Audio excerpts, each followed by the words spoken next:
दोस्तों नमस्कार। बीनिया संजय से मैं कौशल तिवारी।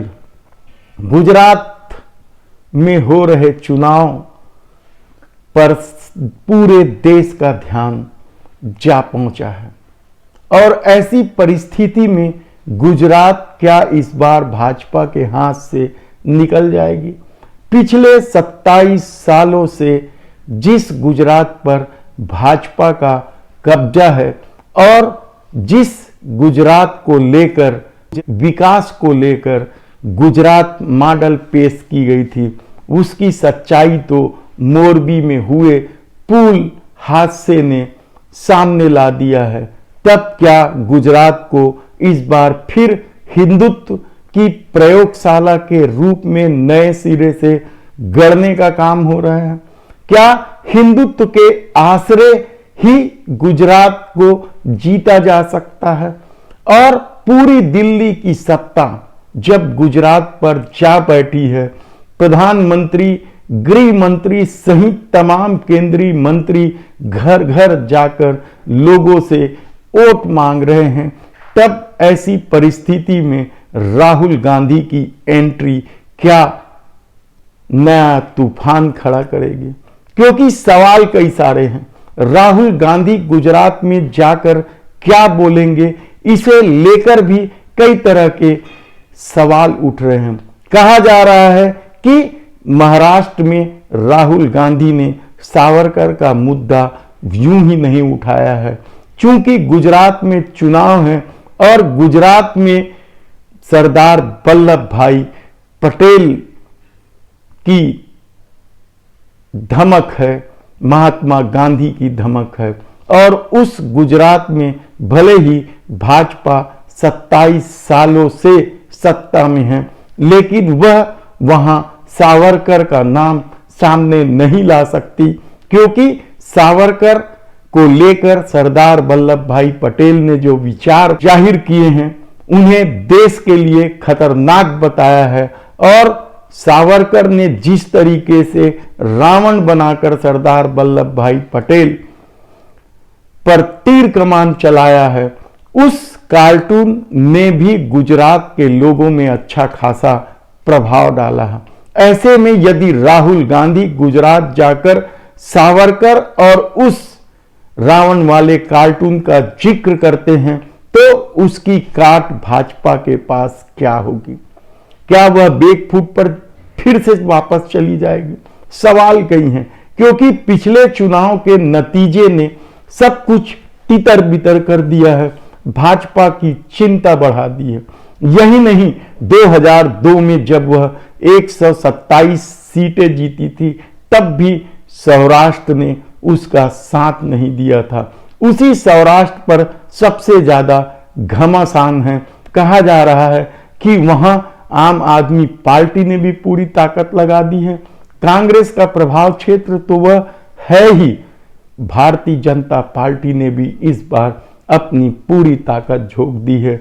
लेकिन सबसे बड़ा सवाल तो यह है कि गुजरात में जिस व्यक्ति को लेकर नरेंद्र मोदी और अमित शाह सबसे ज्यादा भरोसा करते थे, डी बंजारा, काउंटर स्पेशलिस्ट, जो अपने को सबसे बड़ा हिंदूवादी बताने से भी परहेज नहीं करता, स्टेज पे तलवार लहराने से भी परहेज नहीं करता, उस डी बंजारा ने जिस तरीके से अपने प्रत्याशी खड़ा किए हैं, वह भाजपा के लिए क्या बहुत बड़ी मुसीबत लेकर आएगी? कितने ही राज दफन है बंजारा के सीने में, यह दावा है लोगों का। हरेन पंड्या कांड से लेकर कितने ही मामले हैं जो मोदी शाह के लिए संकट भरा काम हो सकता है। ऐसी परिस्थितियों में गुजरात गंवाने का अर्थ क्या होगा? कहा जा रहा है कि दूसरी तरफ जिस तरीके से राज्यपाल कोश्यारी ने शिवाजी को लेकर टिप्पणी की है, नए आदर्श के रूप में गडकरी को सामने लाया है, वह भी संघ की रीति नीति है। ऐसे कितने ही सवाल है और संघ एक तरफ गडकरी को खामोश रहने कहा है कि आने वाले दिनों में उन्हें बड़ी जिम्मेदारी देंगे। ऐसी परिस्थितियों में गुजरात जीत जाने के बाद भी क्या मोदी शाह पर मंडरा रहे संकट के बादल कम होंगे, या गुजरात चुनाव के बाद मोदी शाह की उल्टी गिनती शुरू होने वाली है? यह सबसे बड़ा सवाल है और यह सवाल संघ के भीतर से उठने लगा है।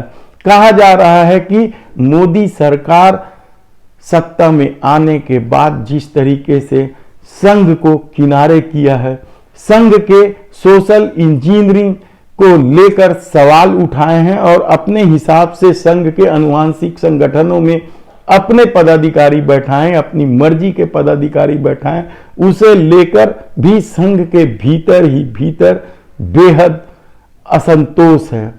ऐसी तमाम परिस्थितियों में गुजरात में यदि चुनाव भाजपा हार जाती है तो क्या झटके में मोदी शाह के पर कतर दिए जाएंगे, यह भाजपा में बहुत बड़ा बवाल शुरू होगा? यह सवाल इसलिए भी महत्वपूर्ण है क्योंकि आरएसएस अपने शताब्दी समारोह में किसी भी तरह का विघ्न या कमी नहीं चाहती है। 2025 में आरएसएस का 100 वर्ष पूरा हो रहा है स्थापना का, और वह चाहती है कि यह भव्य से भव्यतम हो। इसलिए केंद्र में भाजपा की सरकार जरूरी है और अब संघ को लगने लग गया है शायद कि मोदी शाह की जोड़ी हर मामले में हस्तक्षेप करके स्वयं को इतना बड़ा बना चुके हैं कि आने वाले दिनों में शताब्दी समारोह का क्या होगा, इसे लेकर भी कई तरह के सवाल उठने लगे हैं। और कहा जा रहा है कि संघ अब अपने हिसाब से गुजरात चुनाव के बाद रणनीति बनाएगी और दूसरे नेताओं को आगे बढ़ाने की कोशिश करेगी। इसमें उत्तर प्रदेश के मुख्यमंत्री योगी आदित्यनाथ है, जिसे एक झटके में किनारे कर दिया गया है। हमने बार बार बताया कि किस तरीके से पूरे सोशल मीडिया में भाजपा के लोग मोदी के बाद योगी का नारा देते थे, लेकिन अचानक ही यह सब कुछ दब गया।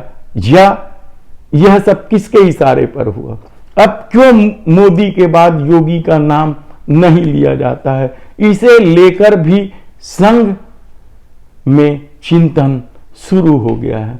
ऐसी तमाम परिस्थितियां जब है, गुजरात मॉडल विकास का पूरी तरीके से फेल हो चुका है और हिंदुत्व के आश्रय जब गुजरात को जीतना है तो फिर मोदी शाह की क्या जरूरत होगी, इसे लेकर भी संघ में चिंतन जारी है।